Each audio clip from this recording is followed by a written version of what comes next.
The next question, I think is something connected. One brother, Prabhu, is asking, all the religions basically preach good things.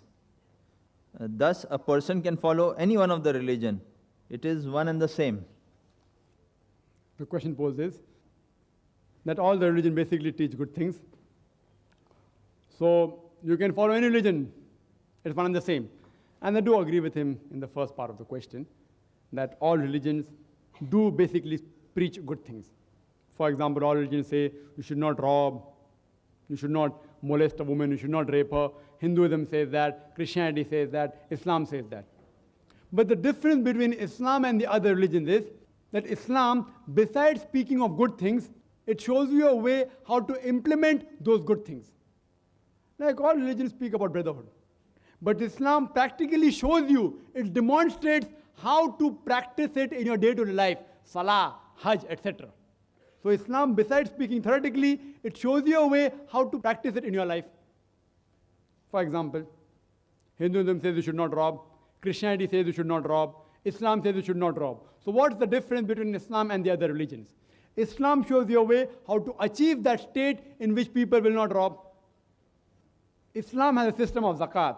That is, every rich person who has a saving of more than the nisab level, 85 grams of gold, he or she should give 2.5% of that excess wealth in charity every lunar year. If every rich human being gives charity, poverty will be eradicated from this world. There will not be a single human being who will die of hunger. After this, the glorious Quran says in Surah Ma'idah, chapter number 5, verse number 38, as to the thief, be it a man or a woman, chop off his or her hand as a punishment from Allah subhanahu wa ta'ala. Some people may say, chopping off the hands in this age of 20th century, Islam is a barbaric religion. It's a ruthless law. And I do know that there are thousands of people who rob. So if you chop off all the people, then many people lose their hands. But the law is so strict that the moment you implement it, and if a person comes to know that his hands will be chopped off if he robs, immediately the thought of robbing will go away from his mind. Do you know today America, which happens to be one of the most advanced countries in the world, unfortunately, it also has one of the highest rates of crime, highest rate of robbery and theft.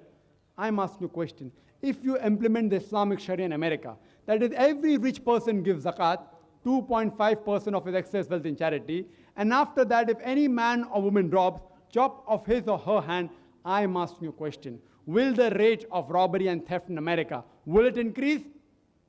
Will it remain the same, or will it decrease? It will decrease. It's a practical law. You implement the Sharia and you get results. Let me give you another example. That most of the major religions say that you should not molest a woman, that you should not rape a woman. Hinduism says that, Christianity says that, Islam says the same.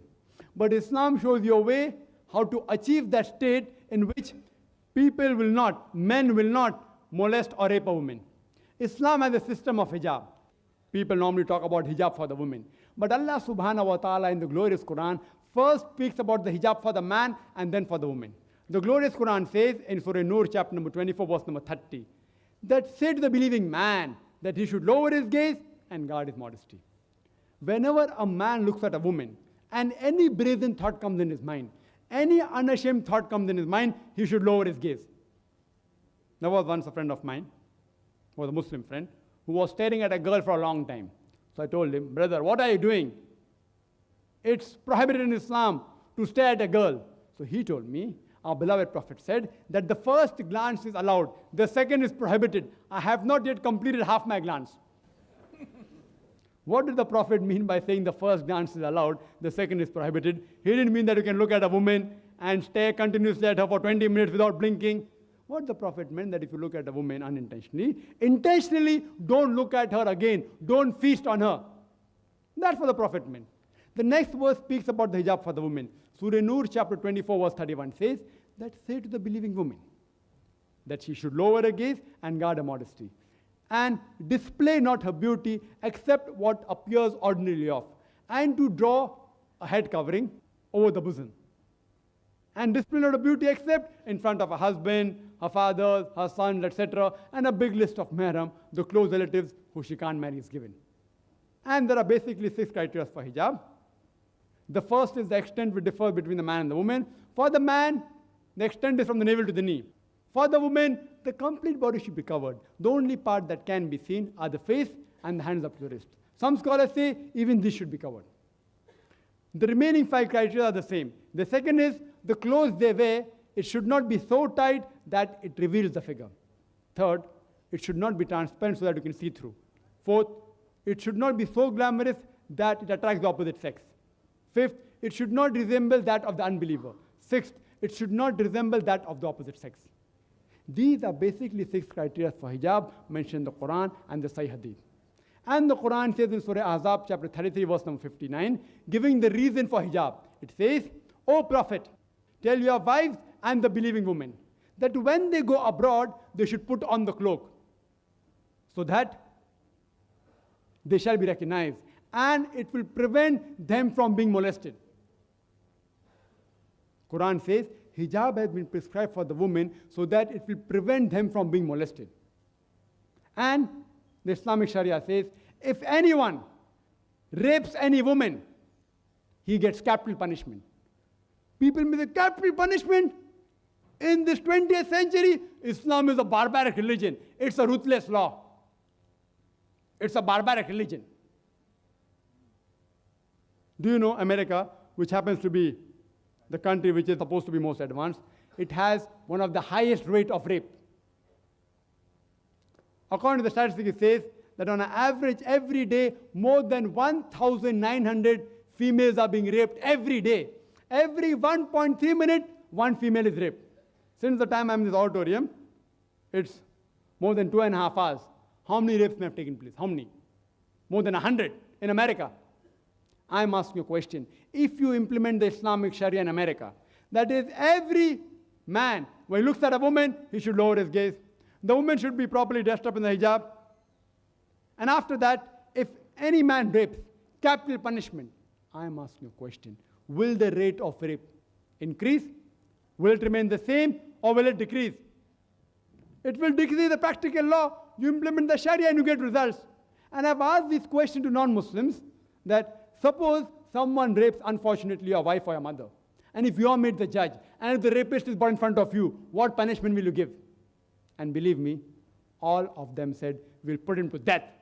Some went to the extent of saying, we will torture him to death. So why do you have the double standards? Someone rapes somebody else's wife, capital punishment is barbaric law. Someone rapes your wife, you want to give him capital punishment. Why these double standards? And do you know in India, according to the statistics of Crime Bureau, it says that every 54 minutes, one case of rape is reported in India. How many taking place? Every few minutes maybe, one case. And no wonder, the Home Minister of India, L.K. Advani, you know what he said? It came in headlines of Times of India. Headline. What it says? That Advani puts a death rap for rapes and recommends an amendment in the law. Headlines in Times of India, 28th of October, 10 days back. On Tuesday, one day before, 27th of October, 1998, he said that he wants death penalty for the rapist. Alhamdulillah. What Islam has said 14 years ago, L.K. Advani is saying that, and I congratulate him for that. I'm not here to promote any political party. I'm not a politician. But if someone speaks the truth, I have to appreciate it. And if you implement this, surely the rate of rape will diminish. Maybe the next Home Minister may implement the Islamic hijab here also. So inshallah, the rape will be completely abolished. They are coming closer to Islam. I appreciate it. Ta'alaw ila qalmatin sawa'in bainana wa bainakum. Come to common terms as between us and you. Mr. L.K. Advani realized that rape is increasing in India, and he rightly recommended that the law should be amended and death penalty should be put for the rapist. And I'm for it. I'm the first Indian to support him.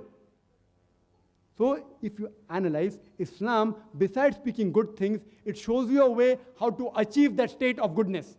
Therefore, I say that Islam, unlike other religions, which speak good things, it shows you a way how to achieve goodness. So therefore, if I have to follow a religion, I would follow a religion which speaks good things and shows you a way how to achieve that good things. Therefore, it is rightly said in Surah Al-Imran, chapter 3, verse number 19, Inna Dina Indallahi al-Islam. The only religion accepted in the sight of Allah subhanahu wa ta'ala is the person who submits his will to Allah subhanahu wa ta'ala.